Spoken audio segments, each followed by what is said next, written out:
Alright, so we got our Leos in the building.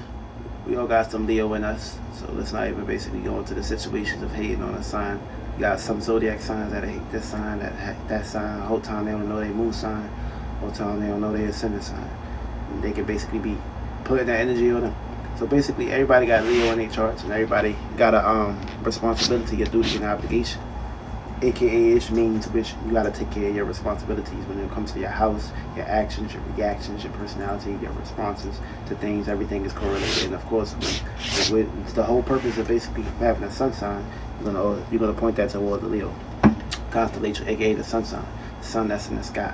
So it's all about energy, it's all about expressions, it's all about attention. And of course, whatever you're paying attention to, you will make that grow within your life. So you got to make sure that with this Leo season perspective, you got to make sure you get real serious when it comes to these moon and Leos, new moon and Leo coming up, and all the moons that's going to basically be going through its surface and its rotations when it's going through moon signs and neighbor signs and conjunctions and squares and perspectives.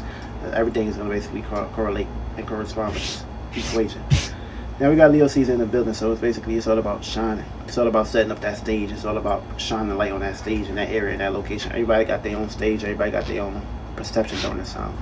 What's going to be hard?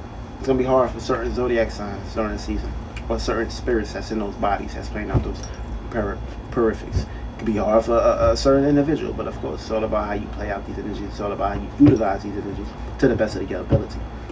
Now, the zodiac sign that's going to be going through learning aspects and learning processes is going to be Scorpios and Tauruses. Taurus has already got the Uranus and Taurus, so you're already getting a piece of that puzzle. South Node is in Scorpio, so it's dealing with past trauma. You also got Aquarius. You got the Saturn where it's at. It's home in Aquarius. It's home in Capricorn. And you got the Sun in Leo, so it's home where it's at in the Sun in Leo. So it's going to be some opposition. It's going to be some squares. It's going to be some learning aspects in that perspective for me. But it's all about utilizing these energies and, of course, having some form of equilibrium and balance when it comes to these two equations. Because you don't want to put all your eggs in one basket, but you're forgetting your responsibilities in this planet, that spectrum. So you got to basically do your 360. For me, you got to learn how to not just look at one aspect of one way of looking at things or corresponding thing. You got to look at the whole 360, baby. You got to do that 360. You got to move around. For me, that's how you play it. That's how you play the Pastana. That's how you play your spiraling game. For me, you got to learn how to spiral out of these situations. Because if you're just stuck in one area, transit's gonna move on. You're gonna die in that perspective. So if you ain't doing your 360, you ain't looking behind you. You feel me? You ain't gonna be able to rock it. You ain't gonna rock the ship. For me, you ain't gonna be able to rock your boat properly. So you want to make sure you're rocking your boat properly during these transits and these equations. So we're gonna basically run this down real fast. Alright, so we got the first house in Leo. So you a Leo ascendant. So this is your personality, this is your persona, and of course this is personally who you are on the personal aspects and the personal traits that you personally push off and give off, and of course how people personally see you, and of course you will personally express yourself. So your focus and your viewpoints should be on yourself. For me, you need to shine your light, shine your solar plexus on your personality, your Leo ascendant. Even now, if you're a Leo sun, this is going to be a conjunction. So of course, by default, this is what you do on a day-to-day basis. Now, you could, if you're other sign, like for instance, you could be you can have a square, or you can have an opposition. So pretty much, your foot is going to be kind of hard if you got the oppositions and squares. But of course, the oppositions and squares are pretty much actually good, because it's going to pretty much learn how to have you look at things in a totality, and you'll basically know how to adapt, and of course be open to certain areas where you can pretty much learn how to utilize these experiences to pretty much go into your favor. Now, if you got this in your first house, this is personally who you are, and of course, this is personally how you conduct yourself. Now, what's going to oppose you is going to be Saturn in your 7th house, which is going to be reality, and the way you relate towards reality, or how others are relating towards you in reality, is going to be basically the circumstances, situations that you're going to go through. And you're going to go through some past experiences that can take you off your solar plexus, the way you shine your light on your personal life, which can pretty much sunk you into your relationships and how you relate towards others, or how others are going to bring certain ways of relating towards you. It could be past enemies, past good relationships or bad relationships. It all plays down in totality. Now, if you got this in your 2nd house, you are Cancer ascendant, so you're gonna be placed into a circumstance situation. Well, I'm lying. If you got this in your 2nd house, you're a Cancer ascendant, so you're gonna be placed into a circumstance situation of learning how to shine your solar plexus on the things you value, people you value, or better yet, value yourself during this time. Because you're a Cancer ascendant, so by default, you're gonna play out the characteristics of having a big heart, being loving, nurturing, and caring, of course, open and out there. So now, you need to focus on yourself first. I mean, if you're not personally in a situation of making yourself personally comfortable or valuing yourself, if you don't value yourself, no one's going to value you. You're going to be basically putting all your eggs in one basket and valuing the wrong things during this time. I mean, don't do that. Well, your focus is to learn how to value what truly should be valued within your persona. And now what's going to take you off task, it's going to be past deep desires that you had, that's going to pop back up within your 8th house of Saturn. Or this is going to be a situation that you dealt with deep transformations, deep past transformation that you pretty much dealt with in the past is going to pop back up and reappear. So be aware of past power control issues. Now, if you got this in your 3rd house, you a Gemini ascendant, you're going to have opportunities to go ahead and shine your solar plexus in your light, or manifest opportunities within your environment and your surroundings to express what's on your mind, the way you think, the way you communicate, the way you pretty much give off a certain vibe or certain.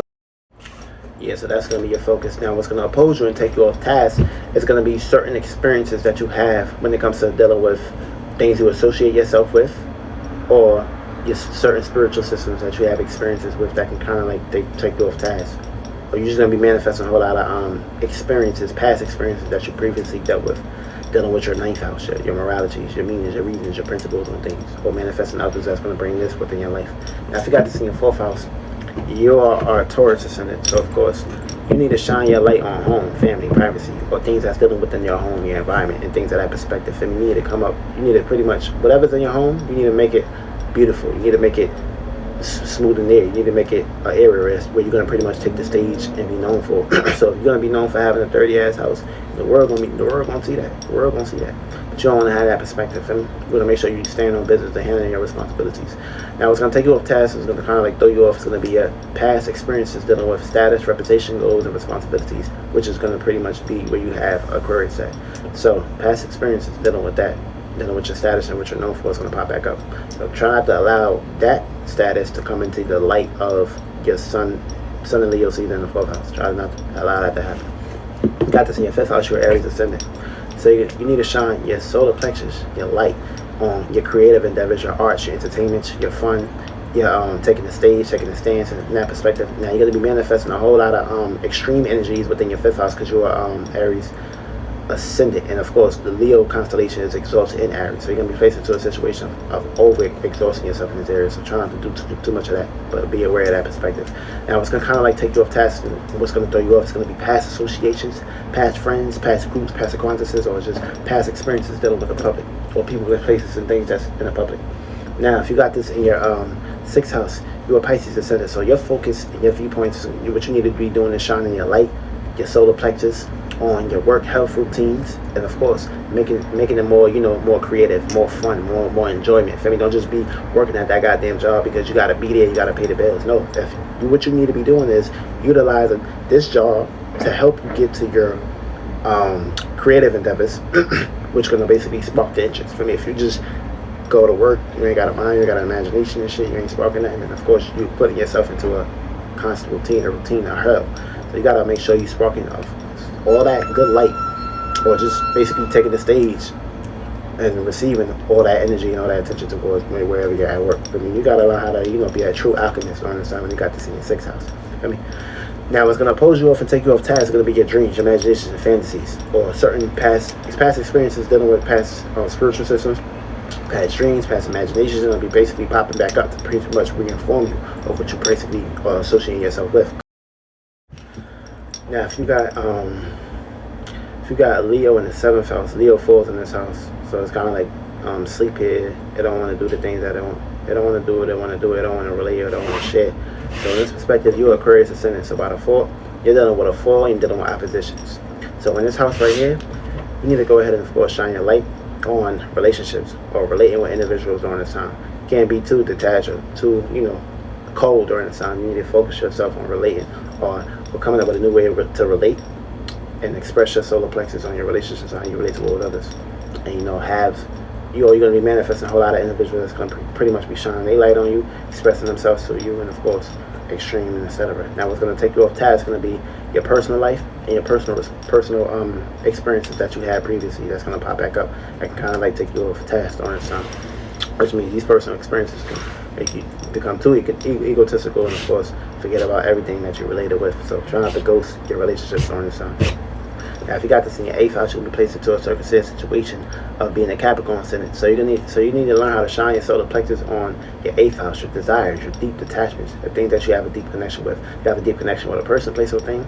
If this deep connection is not something that's going to pretty much expand you when it gets to the Virgo season, but you're going to collect your harvest stations, and of course you're in the wrong relationship, and pretty much you have the wrong desire.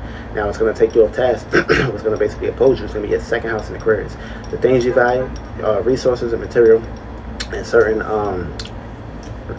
areas that you kind of like got fixated with or stubborn with is going to pop back up. Past things that you had stubbornness with is popping back up.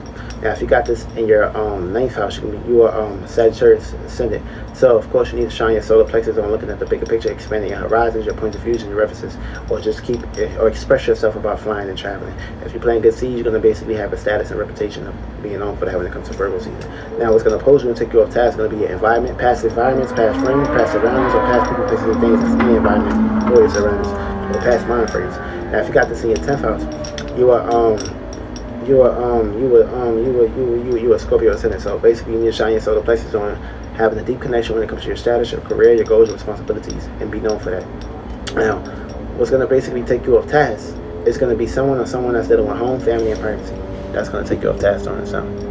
But your focus is to shine your light on your 10th house. If you got this in your 11th house, you're going to be placed into a circumstance situation of shining your light on 11th house, associations, and acquaintances.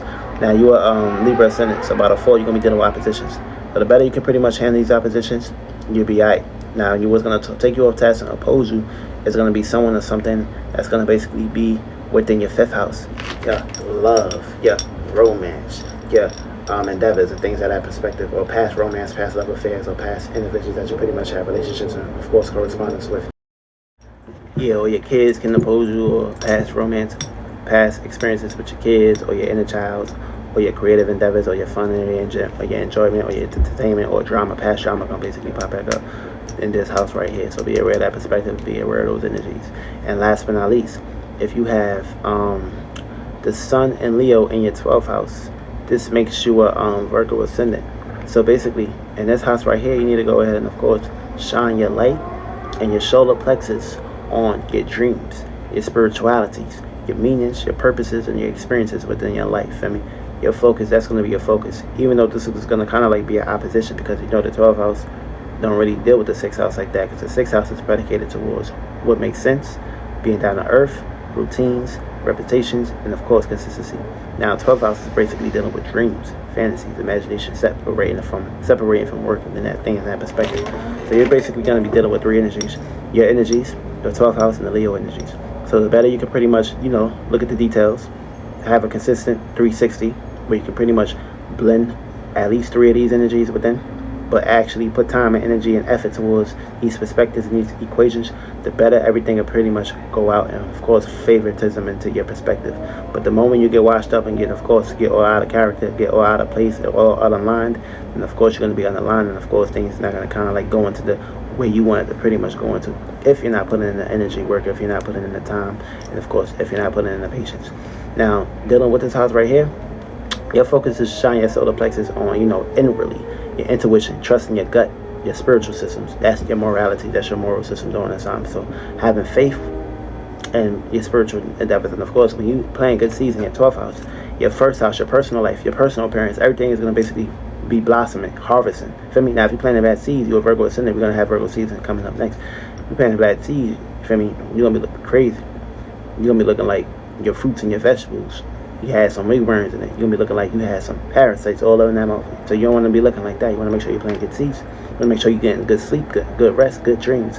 This way your personality and how you personally appear to others, you're going to add that great gratification towards yourself. I mean, now if you could be clean on the outside but dirty on the inside. But of course, your focus is to focus on your inside. You focus on your inside, your outside appearance. Everything will basically be beautiful, for me, because everything is being controlled inside, for me. So you got to be aware of that. Now, what's going to take you off task and what's going to oppose you to basically be your 6th house. Work health routines, past work health routines, or past situations and issues dealing with your health and things that you kind of like was wrapped up in when it comes to a routine. Good routines or bad routines are going to be basically popping up on this time. But if you could blend the 2 together, which is going to be the 4th energy, if you could blend the 2, and not get wrapped up into these same experiences that kind of took you back, you'll be alright in this area.